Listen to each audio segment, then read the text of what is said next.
Hi guys! Today we're going to be reading another story from the other side of the story. Today's story is about Cinderella. It's called, Seriously, Cinderella is so annoying. The story of Cinderella as told by the wicked stepmother. Yes, that wicked stepmother. You must have heard of me, the wicked stepmother. Not true. It's just another one of Cinderella's wild stories. Not as wild as the one about the pumpkin and the fairy godmother. The real story, the true story, began with some chatter and some dust. All I ever wanted was a husband and a mansion. Before I married Cindy's father, my two darlings and I had met Cindy only a few times. The girl had seemed normal then. After I married Cindy's father, my darlings and I moved in. When I had just 1 foot on the front step, my dear husband kissed me goodbye and said, "I'm off on business." He leaves often, Cindy said, but the animals stay put. They talk, they joke, they sing, they even help out, especially the bluebirds. Now, I don't mind a story, but I like facts, not fiction. Soon the girl was talking all kinds of hokey pokey. Once upon a time, Cindy said, one of the bluebirds became blue. Not the color, the feeling. His friends had flown south. My darlings and I were stuck near the front door. I just wanted to put away my bags, and that's when I saw it. Dust. "Dear, is the whole house this dusty?" I asked. "I don't know," Cindy said. "I'll give you a tour." In the dining room, Cindy told stories. In the study, Cindy told stories. Non-stop. "Girls," I said, "time to get to work. This place needs a good cleaning." "Once upon a time when I was cleaning," Cindy started. Oh boy. Cindy mopped the floor, but she finished so fast my darlings had barely started. "Did you know robins and sparrows are my friends?" she said. "But the sparrows don't like the robins, silly creatures. Once upon a time, one of the robins..." "Cindy dear," I said, "why don't you go and wash the clothes now?" But Cindy washed them so fast. How on earth did she do it? I had to find another chore for her just to keep her busy.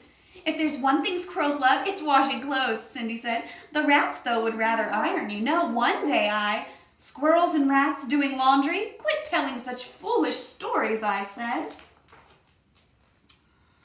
Time passed, but nothing changed. In the garden, Cindy told stories. In the kitchen, Cindy told stories. At dinner, I couldn't hear myself think. "Dear, please," I said, "stop talking." But Cindy didn't stop. One day, a letter arrived. It was an invitation to the king's ball. The prince would surely fall in love with one of my darlings. Then they would marry and live in a beautiful castle, and one day be king and queen of all the land. "Oh, stepmother, I have to go too," said Cindy. "Once upon a time, a girl and a prince." And then, just like that, Cindy lost her voice. Imagine, it had to be from all that storytelling. Well, what could I do? I told Cindy she had to stay home for her health.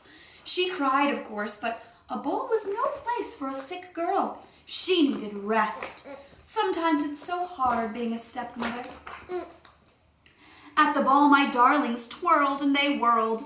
But then some strange girl waltzed in. Her gown was magnificent. I couldn't take my eyes off it. I wondered how much it cost and if my seamstress could copy it for me. The prince and the girl danced and pranced. My poor darlings were left princeless.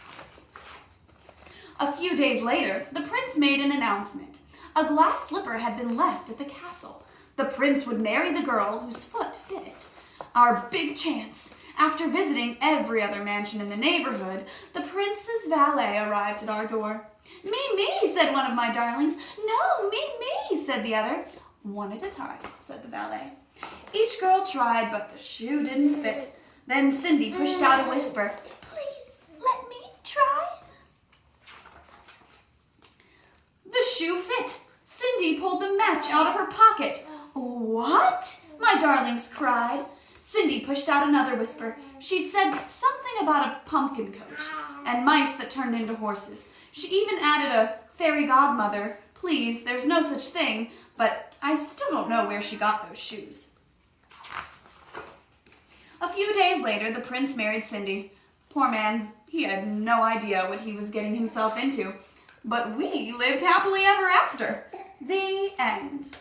All right, so that's a fun, silly twist on a story that we all know and love.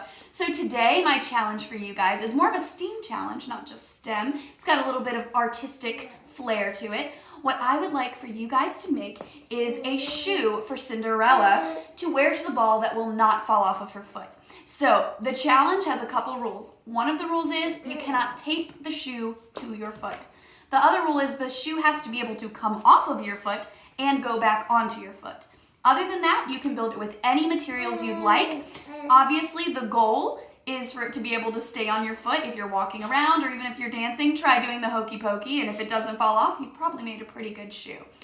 Unfortunately, Judah doesn't wear shoes yet, so we might not be making a shoe for him today, but you're allowed to use whatever materials you like to show off what you can do to design this shoe. I hope you guys will send me some pictures. Shout out to Chile and Raimi, who made an awesome house yesterday out of Lego bricks. I'd love to see anybody else's challenges if you didn't get a chance to do it yesterday. Thank you guys so much for listening. We'll see you tomorrow.